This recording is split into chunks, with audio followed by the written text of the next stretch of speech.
1991 is when I started my stint with the entertainment industry.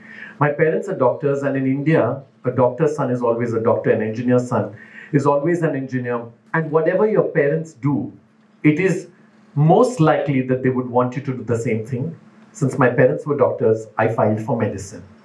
I started doing my journey in science, and they wanted me to be a doctor because everyone in my family is either very, very intelligent, or they have great posts, or they're doctors, dentists, engineers, bankers. But I think I was the black sheep of the family because I wanted to do something different. When I was doing science, I realized that I was trying to fulfill my parents' dream. It was not my dream. It was not something that I wanted to do. But the opportunities that today's generation have is not something that I had when I grew up as a child. I'm 53 years old, and when I graduated, when I finished my school and college, it was a natural progression that you have to follow something that your parents always guided you to do. I would see my parents waking up at 2:30 in the morning for patients. I would see my parents really work hard.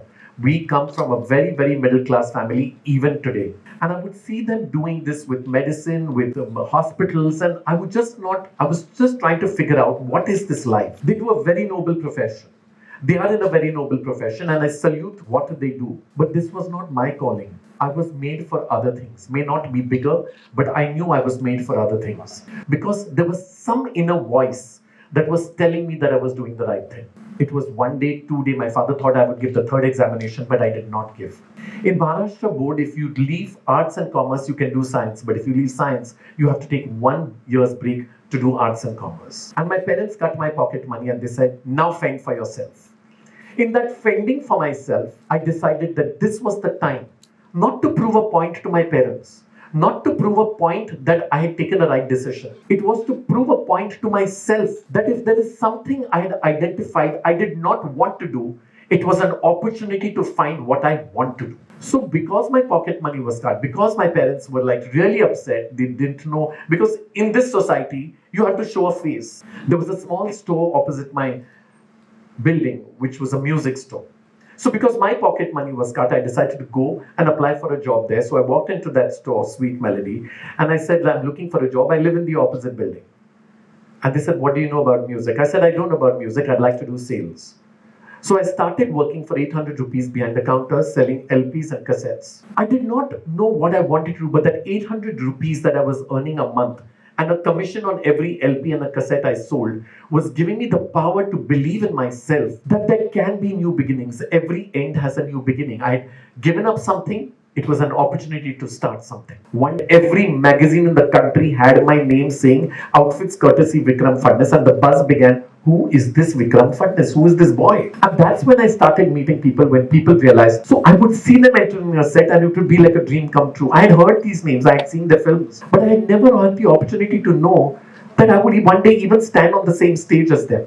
And that 3 years of working with the biggest photographers who introduced me to the biggest stars just for that one credit line made me realize that there is a path. That path you have to carve. I did not want to follow a stereotype.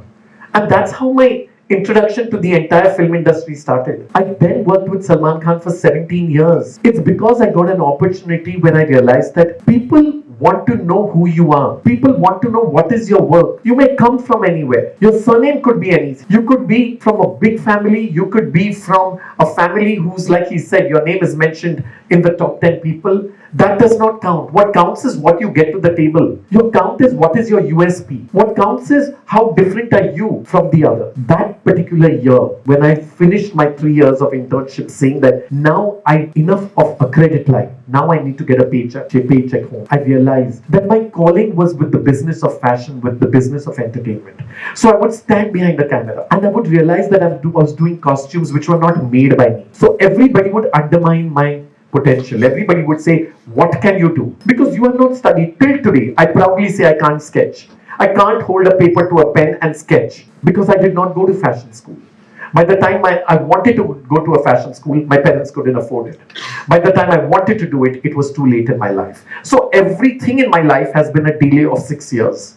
So whatever I could have done, because I've wasted, I'm not saying don't get educated, but I wasted my 5 years of education, which had nothing to do with what I do today. What I could have learned in fashion school, I learned hands-on on location. I learned it at a place. People will tell you that you've not studied fashion. Many told me. People will pull you down. People will give you opportunities. These are trollers, these are competitors. There's somebody who does not necessarily want to grow big in life. But I knew that everything that comes my way, my journey is different from theirs. Their paths are different. So I realized to do what I wanted. I realized that I will create my own USP. I'm an Indian designer. I create clothes for the Indian man and the Indian women. Many a times in my interview, people have asked me, what is the latest forecast? What are the latest color trends? I said, this is a part of the Western world. Everybody else forecasts. I don't. Because here, the Indian woman and the Indian man's body types are completely different from the Western world. We want to ape the West. We want to follow. We don't want to set standards and start something on our own. We are suckers for what the Western world thinks. I've never had that thought process because my journey and my path was different. I also realized one thing during this journey, that if I could leave medicine, work in a music store as a salesperson, then get into a fashion industry, then wanting to become a retail designer and then a film director, mine would be a story to tell. Today I have a mic on my head and a platform that TEDx and Lexicon Mile has given me is because I have a story. So I realized that everyone can have their story. Those stories are inspirational. They just don't have the platform. When I wanted to become a designer, I promise you me, my parents did not give me, because they didn't know. I was called a tailor by most people. Most people thought that it's a woman's profession and it's not a man's profession. Most people thought, what does he do? Because a fashion designer was a glorified tailor. It did affect me. If today I say it did not affect me, it did affect me. Because somebody has to stand by you and say that dream. And dream big, like I said in my video. You may fall, but at least you're dreaming. And if we don't dream, there is no point in living a life which is given to you of so many years, because you're not creating an inspirational story. You're not getting something to the table. So when I first wanted to do my garment, I went to a local tailor. I bought fabric from a local place, and I had I think 8 to 10 outfits that I had in my house, which I called my sisters, my cousins, people in the building to buy. And I wanted to see if I was doing something right. So when I started doing something right, I said, here it is. This is what I'm going to do. The journey hasn't been so smooth as it may seem, because everybody thinks, oh, there's a lot of money, there's glamour, fame. That's not the idea why I entered this industry. That is not the dream I had. The dream was identify what I don't want to do, and everything else fell in place. Because then you're seeking. You're always trying to struggle. You know, when you throw somebody into the water, you learn to swim. I didn't want a coach. I wanted to learn to swim, and I swam. And I came across the shore. There are many more Vikram Phadnises in this world. When I go to fashion students and I talk in institutes, I promise you, there are girls who are in institutes only to complete their education, then they want to get married and make rotis at home. Why? Because it is their parents telling them, do whatever you want for 4 years, then you have to get married. Why? I have never understood why educate and why learn when you cannot pursue. There are so many women. I know. I was here at Lexicon Mile judging an event, I think 2 months ago, and it made me so happy that there were only women who was on stage and doing such great things. It's because the institute instills in you. They tell you that you're made for bigger things. That voice has to come, that voice of reason has to come from within. I've graduated more than I only employ girls in my organization. There are only girls who work with me. I have graduated not less than 250 girls over these years have graduated from my organization, each one trying to do something in life. And when they come to me and they leave me, I always tell them, you were not here to learn something. You were here to grow and achieve something. Because it's easy to just come work for 5 years and then leave. This is what I want to do even today. 5 years ago, I wrote my first film, Hridayanta. Everybody said, what do you know about camera angles? Everybody said, are you technically sound? Are you technically savvy? I don't want to know what you think. I want to know what my voice thinks. I don't want to know what you think I can make. I want to know what I can make. I don't want to know whether you will see my film or you think I will write a great story.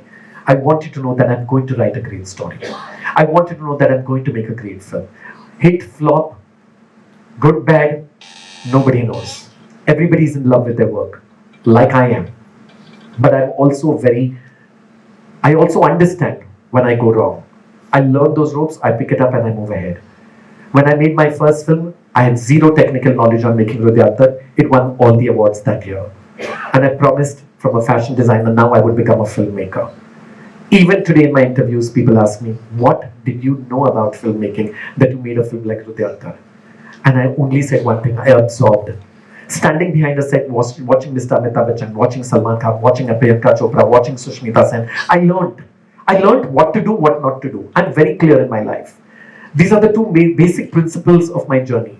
If I can identify where I went wrong, and if I can pat myself on my back for where I went right, then I'm doing something right. I made my second film. It's a film that I made on my mother, on her last 4 years of her life, which I made in 2019 called Smile Please. And I realized now is a new journey. At 53, I've realized I want to make Hindi films. It is something that people start when they're 25 and 30. I don't grudge my 20 years lost, but I know that I have a new goal. I have a new set target, and I'm going to work towards that target. I'm going to meet many more people. I'm going to meet many more people who will pull me down. I'm going to meet many more people who will put me on top. Both I'm going to take in my stride. It's a new journey. Today you all are listening, tomorrow you'll be and I'll be there. It's a role reversal in life. In life, we're never stagnant. We're never at the same place. If you turn back the clock where you were 5 years ago and you talk about yourself 5 years from now, you won't be the same person. You won't be doing the same thing. Your friends will be new. Your acquaintances will be new. Your paychecks will be new. Your mindsets will be new. Your goals will be new. I believe in the new. I use my past to build my present. And my present that I'm conducting around is some small way. If you're at the right place at the right time and you know the difference between right, wrong, good, bad, black and white, your future is definitely defined. All I've said is that no wall is too high to climb. You can climb that wall if in thoughts, actions, words and deeds, you know one thing, that believe in yourself. Thank you.